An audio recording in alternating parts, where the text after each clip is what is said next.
So let's talk about the election. Let's talk about the 2024 election. And the question for you, will the 2024 election be rigged? Will the deep state allow us to have a free and fair election? Will the CIA and the FBI allow voters to choose the candidate of their choice? Or will we have a repeat of Dealey Plaza in Dallas, Texas?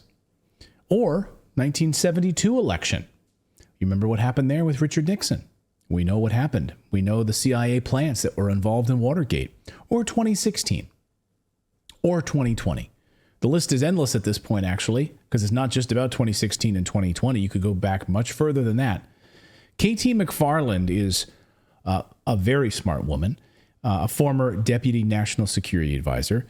She says the FBI, Justice Department, and the CIA, the triumvirate, will rig. She said they will rig the 2024 election, U.S. presidential election, following their success rigging the 2016 election and the 2020 election that they rigged, because they won't allow any candidate to win that would hold them accountable, she says.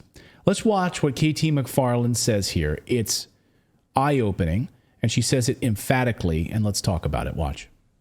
We now have black and white evidence that the FBI interfered in the 2016 election. And then when they failed to get their candidate elected, Hillary Clinton, then they just set out to destroy the Trump administration. So then go up to 2020. It was the CIA this time that got involved in the 2020 election with those 51 former intel agents who talked about the Hunter Biden laptop as total Russian disinformation. So they've gotten away with it for 2 elections. They're for sure going to get away with it, try to get away with it in 24, right? Because there's no consequence. The difference is in 2024, the evidence is there. We now have the Durham investigation. We have all the congressional investigations. There is now hard evidence that there was election interference by the U.S. intelligence agencies and the Department of Justice. They've got to be terrified, those individuals have to be terrified that a Republican president comes in the 2024 election with a Republican attorney general, investigates them and charges them all with the crimes they've committed over the last 8 years. Well, we'll see about that. You're right. There are questions around these elections because of this interference. Do you think there will be election interference then in 24? Take it to the bank. They will absolutely interfere in 2024. We're not sure how, but they will absolutely interfere, not only because they're not going to like whoever the Republican candidate is, but because they're going to protect their own hides. That's why they were talking to their own people, and the whistleblowers have brought this up, that they were told, don't put anything on paper, just tell us orally. They knew that they were doing stuff wrong. They knew that they were going to be liable for prosecution. Yeah, it's too bad. I wish the media were more curious about all of this. Unfortunately, the media takes the narrative of the Democrat Party and runs with it and then tries to cancel anybody who's not on board. Well, they're in the same position. They can't possibly admit they were wrong because that sort of it just undercuts their whole reason for being. So they're going to continue to have the fake narrative, and they're going to continue to cover up and pretend that nothing bad went on. I mean, they're all in it together. This is what the terrible thing is. These people are selling the country. They're just selling us out, not only to foreign leaders, but they're interfering in our elections. They're tearing up the Constitution. Why? Because they want to protect their jobs. They want to protect their ratings. It just is. I never thought I would be this upset about how anybody in the government was performing, but this is just a gut punch to the American people. It really is, and it's because you're a patriot. You don't want to see this kind of injustice. I agree with you. KT, it's good to see you. Thank you. Wow. I mean, a former deputy national security advisor saying the FBI, the Justice Department, the CIA will, in fact, rig the 2024 presidential election because they had great success doing it in the past. Now, she did say something that I disagree with. She said, I think they're scared. And I don't know. I'll ask you guys. What do you guys think? Are they scared? Is the deep state scared? After all, the CIA and the intelligence apparatus, are they scared? They assassinated JFK. They were actively involved in the assassination of JFK, we now know. And they got away with it. They got away with it. for many, many years. We're only now finally learning about it. And so you're about saying you think they're drunk on their own power, even though last week we had 3 major stories about abuse of power in those organizations, and which forced Christopher Wray, the head of the FBI, to apologize and say, we're going to do things better. And we've done things to make things better. You don't think that that's sincere at all? You think that they are intoxicated on their own power? I think they're intoxicated on their own power. I mean, they eliminated Trump from the White House. I don't know how you guys feel about Trump. That's not what this discussion's about. This discussion is about how the deep state was scared of Donald Trump. They were actually scared about him because he was going to pull us out of wars. He was going to make all sorts of big cuts. He was lining people up. He never did it, though. This is the argument, of course, about Trump, is that he was supposed to drain the swamp and he never did. There were so many swamp creatures around him that in many ways you could argue kept him from doing that. There were people who undermined him at every turn. I mean, you literally had Mark Milley. But I think he had he would say, hey, can we just withdraw from Afghanistan? No, sir, because blah, blah, blah. They would just push him right back and he'd be like, oh, okay, I can't do that. I guess we can't do that. So now his new plan is, I'm coming in and going to clean house. They are not going to let him become president of the United States.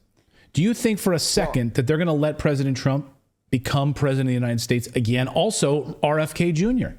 Here's a guy who literally out loud says, my uncle was assassinated and helped be assassinated by the CIA. And that's been confirmed now. We know that.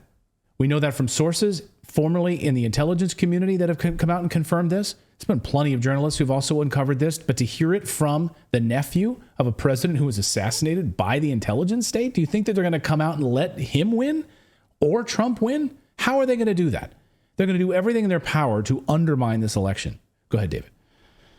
Well, I was going to say, in the 2016 election, I believe that they they didn't look at Trump the right way, meaning he upset them and they weren't expecting it. Clinton didn't even have a speech prepared to secede, right? Or to, what do you call it, where they concede.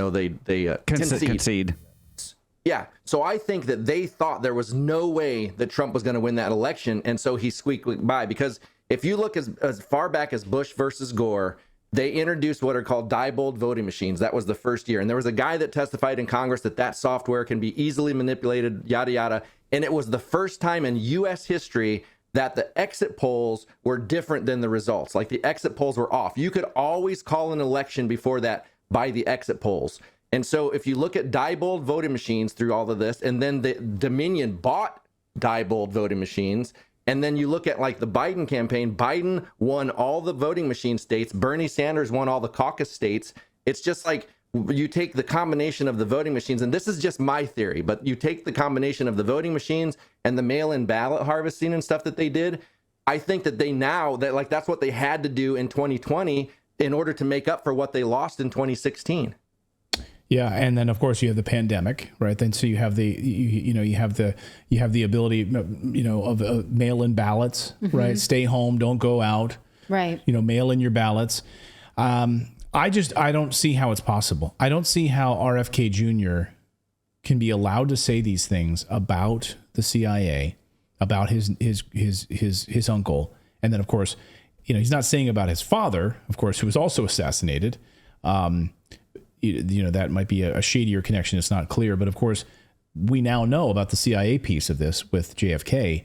But I think she's right that these people are selling us out, not to foreign leaders, as she said, but they're interfering in our elections and they're tearing up the Constitution. And she says those individuals, though, they must be terrified, because if a Republican president comes in with a Republican attorney general and investigates them and charges them with all these crimes they've committed after the last 8 years. That's why they're not going to let it happen. We're going to allow Democrats, or we're going to allow Trump to come in with a Republican attorney general and clean house with these guys. Well, and I was going to say RFK is an easy target for them because of his stance on vaccines. He's going to be easy for them to marginalize because a lot of people won't go over that line. They think, no, he's too far gone. He's going to have a solid base, but it's not going to be big enough. He's going to be easy to take out. Trump is not going to be as easy. So that's why they have to keep trying to make up all these things that he's doing in order to put him down. Yeah, well, with RFK, they laid that groundwork in 2019. I mean, you look at, like subreddits like the Herman Cain Award and stuff like that, where they've already marginalized anybody that didn't go with the narrative. So that's like, they don't even have to worry about that. That, unfortunately, like, I think that's already taken care of. Yeah. But when you look now at what we have, which are reports from whistleblowers about the FBI handling of the January 6th convictions, what we have now about the Durham report, what we had over the weekend, that almost 300,000 times the FBI had been accessing illegally databases to spy on people. We have these reports now because there's something still alive.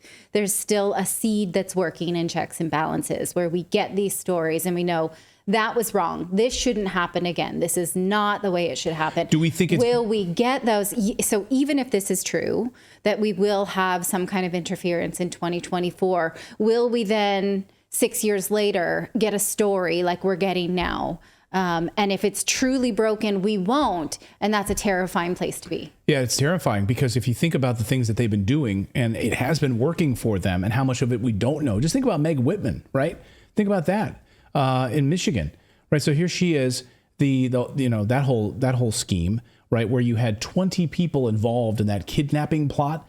17 of them were FBI agents entrapping 3 people. Like, so you have 20 people, 17 of which are FBI agents that we later learned about. That's Gretchen Whitmer. Gretchen, what did I say? Who's Meg Whitman? Is the the head of eBay. Yeah, who's Meg Whitman? I don't know. The former CEO. Yeah, Gretchen Whitmer. Sorry, I got, Meg Whitman.